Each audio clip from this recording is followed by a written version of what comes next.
எல்லாருக்கும் வணக்கம். மீண்டும் சீமான். மீண்டும் சீமான்லாம் சும்மா எல்லாம் டைட்டில் போடல, சிங்க மாதிரி வந்திருக்காருங்க. அவர் மட்டும் கொஞ்ச நேரம் வராது இருந்தா போராட்டக்காரன் அந்த நம்ம ஆளுங்களை பிடிச்சி அடிச்சு இப்படி தள்ளி அப்படி தள்ளி நரவு ஏதாச்சும் ஒரு காயம் ஆயிருக்குங்க. காயம் ஆயிருந்த கூட கையும் காலம் ஏதாச்சும் ஆயிருக்கும், ஃபிராக்சர் ஆயிருக்கும். அப்படி பிடிச்சி தள்ளுறாங்க, இப்படி விடுத்துறாங்க. அண்ணனோட வண்டி அப்படியே சிங்க மாதிரி வந்த உடனே அப்படியே மக்களை காத்த தலைவனாட்டா அண்ணன் வந்துட்டாருன்னு ஜெயின்னு சொல்றீங்க. இந்த கூட்டத்தை நீங்க முதல்லயே கூட்டியிருக்கணும் இல்லையா? வாயில ஏதாச்சும் வந்துட போகுது. இந்த சீமான்ங்கிற ஒரு ஒரு மனிதன் இது மாதிரி போராட்டத்துக்கு உங்களுக்கு கஷ்டம் வரும்போது மட்டும் வந்து நிக்கணும். நீங்க ஓட்டு போடும்போது மட்டும் வேற இடத்த போய் நோட்டுவீங்க. சொல்லு, இதெல்லாம் தேவையா? இதெல்லாம் தேவையான்னு கேக்குறேன். கொஞ்சம் சிந்திச்சு பாருங்க. எவ்வளவு கஷ்டத்தில் பிடிச்சி அப்படியே பிடிச்சி நசுக்கி தள்ளி எறிறாங்க. அங்க சீமான் அண்ணன் வராது இருந்தா அங்க என்ன நடந்திருக்கும் யோசிச்சு பாருங்க. கொஞ்சம் சிந்திச்சு பாருங்க. உண்மையிலுமே மனசு ரொம்ப இது பண்ணிதாங்க வீடியோவை போடுறேன். நான் இவருன்னு மட்டும் சொல்லல. இப்போ இவரை பார்த்து பயப்படுறதுக்கான காரணம் என்ன சொல்லுங்க பாப்போம். இவரை பார்த்து பயப்படுறதுக்கான, அவரு ஒரு சாதாரண மனுஷன், 2 கால் 2 கை 2 கண்ணோட தானே இருக்காரு. இவரை பார்த்து பயப்படுறது காரணம் என்ன? அவரை சார்ந்த கூட்டம், தமிழ் தேசியம், தமிழ் இனம், தமிழ் மொழி, தமிழ் மனுஷனுக்கு ஏதாச்சும் ஒரு பிரச்சனைனா முன்னாடி வந்து நிப்பேன் அப்படின்னு சொல்ற ஒரே ஒரு கொள்கையை வச்சுக்கிட்டு சுத்திட்டு இருக்காருங்க. சுத்திட்டு இருக்குன்னு சொல்றதே தப்பு. கொள்கையை வச்சுக்கிட்டு மக்களுக்கு அரணா சுத்திட்டு இருக்காரு, அரணா இருக்காரு. அப்படிப்பட்ட மனுஷனுக்கு ஒரு சப்போர்ட் பண்ணாம இன்னைக்கு, அதாவது நம்ம எங்கேயோ ஒரு இடத்துல வந்து ஏதோ ஒரு அடிதடி பண்ணிக்கிறாங்க, அங்க வந்து நடந்துகிட்டு இருக்குது. நமக்கு அது பிரச்சனை இல்ல, யாரோ தூய்மை பணியாளர்கள் அவங்க எங்கேயோ நடந்துகிட்டு இருக்காங்க. ஆனா இதே பிரச்சனை நாளைக்கு உங்களுக்கு வராதுங்கிறது கொஞ்சம் கூட யோசிக்காதீங்க. அதான் சொன்னாரு அண்ணன், நிறைய விஷயத்த சொன்னாரு. சொன்ன விஷயத்துல ஒண்ணு, அடுத்த வீட்டுல அங்க வந்து தீப்பிடிச்சு எரியும் போதே நீங்க கொஞ்சம் தண்ணியோட ரெடியா இருந்துக்கும்பா, உங்க வீடு தீப்பிடிக்கும் போது எவனும் வந்து காப்பாற்ற மாட்டா அப்படின்னு சொல்லிட்டு ஒரு அருமையான வார்த்தையை சொல்லினாரு. அது யாருக்கு பொருந்ததே இல்லையோ நம்ம ஜனங்களுக்கு அவர் மறுபடியும் ஒண்ணு சொல்லிட்டு இருக்காரு. என்ன சொல்றது தெரியுமா? இதை நான் எப்பவுமே வந்து ஆள்ற கவர்மெண்ட் பத்தி தப்பா சொல்ல மாட்டேன். அந்த ஆள்றதுக்கு செலக்ட் பண்ணி கொடுத்ததே நாம தான் செலக்ட் பண்ணி இந்த கவர்மெண்ட் உட்காந்து வச்சோம். அந்தக்கு நீங்க என்ன பண்ண முடியுமோ அதுக்கு நீங்க தான் வந்து அதுக்கெல்லாம் முழு பொறுப்பு ஏத்துக்கணும். உதாரணத்துக்கு நீங்க ஒரு கம்பெனி நடத்துறீங்க, அதுல ஒரு எம்ப்ளாயி வந்து நீங்க கரெக்டான எம்ப்ளாயி நீங்க செலக்ட் பண்ண முடியல, ஒரு ஒண்ணு செலக்ட் பண்ணிட்டீங்க, அந்த வீண் வந்து இங்க கம்பெனிக்குள்ள இருக்கும்போது அது உனக்கு ப்ராஃபிட்டா கொடுக்குமா? யோசிச்சு பாருங்க. ப்ராஃபிட் கொடுக்குதோ இல்லையோ, உங்க கம்பெனி நாசம் பண்ணாத இருந்தா சரி. செய்ய தெரியாம தெரிஞ்சு, ஃபார் எக்ஸாம்பிள் வந்து ஒரு கார் வேன் வச்சுல எவனோ ஒருத்தனை கூட்டிட்டு வந்து செய்ய தெரியாம கொண்டு வந்து விட்டு, ஷேரிங் சரியாம பண்ணான்னு பிரேக் வந்து ஸ்ட்ரைட் பண்ணது விட்டானா கொண்டு போய் அப்படியே அடிச்சுட்டு போக வேண்டியதான். அவன் போற போக்குல போயிட்டே இருக்க வேண்டியதான். இது மாதிரிதான் நம்ம நாட்டுல வந்து நம்ம செலக்ட் பண்ண. அதாவது ஒரு ஆட்சியாளர், இது கிடையாது, அந்த காலத்திலேயே இருக்குது, ஒரு மன்னர் ஒழுங்கா வேலை செய்யலைன்னா அந்த நாட்டு மக்களோட குறைதான் ஒழிய, ஏன்னா நீதிக்காக போராடுறது, குறைய சுட்டி காட்டுறது, இது மாதிரி விஷயமெல்லாம் இல்லைங்க. எங்கேயோ ஒரு பிரச்சனை நடக்கும்போது நாம ஹாயா அப்படி சொல்லிட்டு போக வேண்டியதான். அதான் இப்ப சொன்னேன், காலையிலேயே ஒரு வீடியோ போட்டேன். கூலி படத்துக்கு போற கூட்டம் அதிகம். இந்த தூய்மை பணியாளருக்கு அட்லீஸ்ட் ஒரு வீடியோ போடுறது கூட ஒரு ஆள் இல்ல. தயவு செய்து வீடியோ போடுங்க. வியூஸ்க்கா வீடியோ போடாதீங்க. நான் என் சேனலை வளர்க்கணும், வியூஸ் போடுறேன் அப்படின்னு இல்ல. உங்க வீடியோக்கு 2 வியூஸ் வந்தாலும் தயவு செஞ்சு வீடியோ போடுங்க. அந்த 2 பேருக்கு தெரியும், 2 பேருக்கு தெரியும் இப்படி ஒரு விஷயம் நடந்துட்டு இருக்கு. அவர் கேட்கிற கேள்வி அப்படியே சொல்றேன் பாருங்க. ஏங்க, பொதுமக்களுக்கு இடையூறா இருக்குது, அதனால வந்து இவங்களை வந்து அப்புறப்படுத்துறோம் அப்படின்னு சொல்லும் போது, இப்ப 15 நாளா நீங்க போற வீதியிலையும் அந்த சுற்று வட்டார எல்லா பகுதியிலையும் பாத்தீங்கன்னா குப்பை அப்படியே மண்டி கிடக்குது. அவ்வளவு குப்பையா கிடக்குது. அங்க போகும்போது நம்மளால காலை வச்சு அப்படியே போக முடியல, அவ்வளவு அசிங்கமா மூக்கு பிடிச்சிட்டு போக வேண்டியது இருக்குது. இது மக்களுக்கு இடையூறா இல்லையான்னு கேட்டாரு. செருப்புல அடிச்ச மாதிரி இல்ல.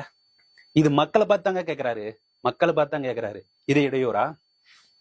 சரி, இவ்வளவு இது பண்ணிக்கிட்டு இருக்கிறீங்களே, இது வந்து போலீஸ் டிபார்ட்மெண்ட் ஒரு பிரச்சனை பண்ணிக்கிட்டு இருக்குது. சரி, போலீஸ் டிபார்ட்மெண்ட் வந்து இப்படி எல்லாம் நஷ்டத்துல போகுது அப்படின்னு சொல்லிட்டு போலீஸ் டிபார்ட்மெண்ட் தூக்கி பிரைவேட் கொடுத்துருவீங்களா? கொடுக்க முடியுமா? கொடுத்துட்டா நம்ம பாராட்ட முடியாது. அவங்கள வச்சுதானே எல்லாத்தையும் மூவ் பண்ண முடியும். அந்த ஒரு காரணத்துக்காவா? கேட்டாரு பாருங்க 2வது கேள்வி. 3வது கேள்வி, அனௌன்ஸ் பண்ணிருக்காங்க புதுசா. என்ன அனௌன்ஸ் பண்ணிக்கிறாங்க? காலை உணவு, இன்சூரன்ஸ், இழப்பீடு தொணமா 10 லட்சம் ரூபாய். ஏதாச்சும் ஒரு கை கால் போச்சுனா, உயிர் சேதமோ ஏதோ ஒண்ணு இறந்துட்டா, அது மாதிரி விஷயம் நடந்துருச்சுன்னா 10 லட்சம் ரூபாய் இவ்வளவு சொல்லி, ஏன் 15 நாள் கழிச்சு கொடுக்குறீங்க? இது ஏன் போராடுறதுக்கு முன்னாடி இந்த சலுகை எல்லாம் கொடுக்குறோம், பணி நிரந்தரம் பண்றோம் அப்படின்னு சொல்லிட்டு போக வேண்டியதானே? ஏன் இந்த வீம்பு அப்படின்னு சொல்லிட்டு அவ்வளவு அம்சமா கேட்கிறாரு. இதுக்கான பதில் இருக்குதா? ஆனா ஒரு சாதாரண மனுஷன், மறுபடியும் சொல்றேன், ஒரு சாதாரண மனுஷன் வந்த உடனே அந்த போலீஸ் வந்து அவங்களை பிடிச்சி தள்ளுறத அப்படியே விட்டு, அப்படியே சினிமா ஸ்டைல்ல, அப்படியே இந்த சினிமாவில் பாத்தீங்கன்னா ஹீரோ வந்த உடனே அந்த கொடுமைப்படுத்திட்டு இருக்கிற வில்லன் அப்படியே பிடிச்சிட்டு இருப்பான். அப்படியே சட்டை கை அப்படியே ரிலீஸ் ஆகும், அப்படியே கீழே லோங்கல் ஷாட் காட்டுவான். ஹீரோவோட லெக் அப்படியே முன்னாடி எடுத்து வச்ச உடனே வில்லன்களோட அடியாளுங்களோட லெக் அப்படியே கால்கள் அப்படியே பின்னாடி அப்படியே நெவரும். வில்லன் ஹீரோ ஒரு ஸ்டெப் முன்னாடி வச்சா வில்லன் அடியாளுங்க அப்படியே பின்னாடி வைப்பாங்க. இப்படி மாதிரிதான் நான் அந்த சீமன் அண்ணன் வந்தோடனே பார்த்தேன். அப்படிதான் என்னால கற்பனை பண்ண முடிஞ்சது. ஏன்னா அங்க எல்லாம் பிடிச்சி தள்ளுறாங்க, வண்டியில பிடிச்சி இப்படி தள்ளுறாங்க, அப்படி தள்ளுறாங்க, லேடிஸ் பிடிச்சி இப்படி இப்படி தள்ளி வண்டிகளை கொண்டு போய் தள்ளுறதுக்கு பாக்குறாங்க. அவங்க போக மாட்டேங்கிறாங்க. அதே சமயத்துல பாத்தீங்கன்னா சீமானன் அங்க வண்டி வந்துருது. அப்படியே அந்த அது எப்படிங்க சொல்றது, அப்படியே விருன்னு வருது. வந்து நின்ன உடனேமே அங்க இருக்கிறவங்க எல்லாருமே அப்படியே போலீஸ் அந்த எல்லாமே அப்படியே கொஞ்சம் ரிலீஸ் ஆகுறாங்க, அண்ணன் வந்துட்டான்ட்டு. இதுக்கான காரணம் என்னன்னு நினைக்கிறீங்க? அவர் ஒரு கூட்டத்தை சேர்த்து வச்சிருக்காருங்க. அந்த அவர் பின்னாடி வந்து அவ்வளவு இளைஞர்கள், அவ்வளவு அவர் கொள்கை ஃபாலோ பண்றீங்க அத்தனை பேர் அவர் பின்னாடி நிக்கிறாங்க. அவர் வந்தா தமிழ்நாடே கொந்தளிக்கும், இவ்வளவு பிரச்சனை வரும், இத்தனை பேர் சப்போர்ட்டுக்கு வருவாங்க அப்படிங்கிற ஒரு பயம் இருந்தனால மட்டும்தான் அங்க போயிருச்சு. இதுதாங்க சொல்லிட்டு இருக்காரு. அந்த அவர் சேர்த்து வச்ச அத்தனை ஜனங்களை விட, அதாவது இளைஞர்களை நீங்க ஏன் சேரக்கூடாது? அதுதான் என்னோட கேள்வி. இந்த மக்களாகிய நாம அவரு பின்னாடி போய் நின்னா அவருக்கு எவ்வளவு பலம் இருக்கும் யோசிச்சு பாருங்க. அவருக்கு ஒரு ஸ்ட்ரென்த் எவ்வளவு கிடைக்கும்? அவரு இந்த சாதாரண விஷயத்து ஒரு பெரிய பூகாந்தம், இது எல்லாத்தையுமே சாதாரணமா எல்லாம் பாத்துட்டு இருக்காங்க. ஆனா இவ்வளவு பெரிய விஷயமா கொண்டு வந்தவரே நம்ம ஆளு தானே, சொல்லுங்க. வந்தவங்க எல்லாம் டீ குடிச்சிட்டு டீ எல்லாம் கொடுத்துட்டு பிஸ்கட் கொடுத்துட்டு டாடா காட்டிட்டு ஒரு செல்ஃபி எடுத்துட்டு போற ஆளு கிடையாது. திரும்பி வந்திருக்காரு, திருப்பி கொடுக்க வந்திருக்காரு. மறுபடியும் சொல்றேன், அவ்வளவு வலிமையோட வந்திருக்காரு. இது சாதாரண மனுஷன் நினைக்கிறேன், சிங்கமா வந்திருக்காரு. அவர் சொன்ன ஒவ்வொரு பதிலுமே என்னத்தை நான் போய் சொல்றது, அவர் சொன்ன ஒவ்வொரு பதிலுமே உங்களோட நெஞ்சில உரைக்குதா இல்லையா அப்படிங்கிறது தெரியல. ஏன் இவ்வளவு வீம்பா இருக்கிறீங்கன்னு திருப்பி திருப்பி கேட்கிறாரு. ஏன் அவங்களுக்கே தான் போய் கொடுக்கணுமா? இல்ல இந்த இப்ப கொடுத்துட்டீங்களா, இப்போ இது வந்து யாரு கொடுப்பா அப்படின்னு வந்து கேட்கிறாரு. நீங்க கொடுத்துறீங்க, காலை உணவு கொடுக்குறேன், இன்சூரன்ஸ் கொடுக்குறேன், 10 லட்ச ரூபாய் இறந்துட்டா கொடுக்குறேன் அப்படின்னு சொல்றீங்களா, இது யாரு கொடுக்குறான்? கவர்மெண்ட் கொடுக்குமா இல்ல பிரைவேட் நீ கொடுத்தீங்களா அவங்க கொடுக்குமா அப்படின்னு சொல்லி கேட்கிறாரு. இதுக்கான பதில் என்ன?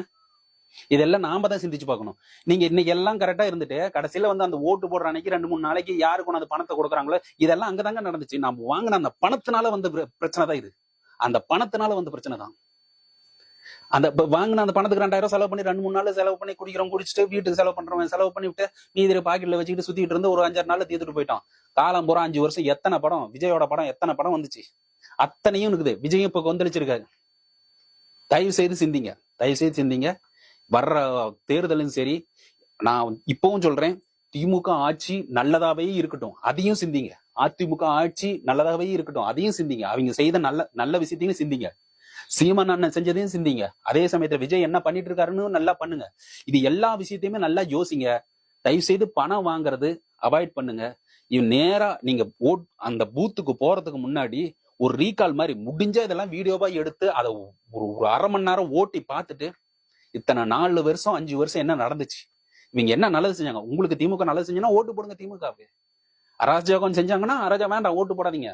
யாரு நல்லது செஞ்சாங்க அப்படிங்கறத ஆராய்ந்து தயவு செய்து ஓட்டு போடுங்க. அது மட்டும்தான், நல்ல தலைவனை தேர்ந்தெடுத்தா மட்டும்தான் நாடும் நாட்டு மக்களும் நல்லா இருப்பாங்க அப்படிங்கிறது என்னோட கருத்தாவே இருக்குது.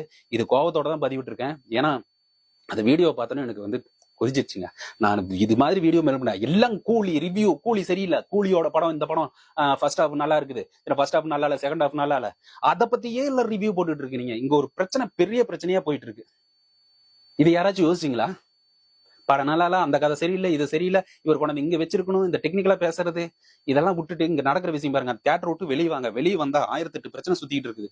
1008 பிரச்சனையில முக்கியமான பிரச்சனையா 15-16 நாளா பாவம் அந்த ஜனங்க வந்து கஷ்டப்பட்டு இருக்காங்க. தயவு செய்து நம்ம மக்கள் சேனல் உடனே ஆரம்பிங்க. நீங்க போடுற ஒரு வீடியோ போன்லயே ரெக்கார்ட் பண்ணி அது தெளிவா இருக்குதோ இல்லையோ அதை போடுங்க.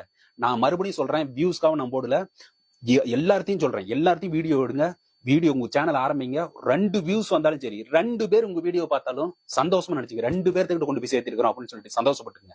அதனால ஒவ்வொருத்தரும் கடமை உணர்வோட எல்லாம் செய்யுங்க. இதோட இந்த வீடியோ முடிச்சுக்கிறேன். அடுத்து ஒரு நல்ல வீடியோவோட உங்ககிட்ட வரேன். திடீர்னு ஏதோ ஒரு பிரச்சனை வரலாம், அது மக்களை சார்ந்த பிரச்சனையா இருந்தா இந்த சேனல்ல வீடியோ வரும்னு சொல்லிக்கிட்டு மறக்காம இந்த சேனலுக்கு புதுசா இருந்தீங்கன்னா சப்ஸ்கிரைப் பண்ணிட்டு பெல் ஐக்கனை கிளிக் பண்ணிருங்க. நன்றி, வணக்கம்.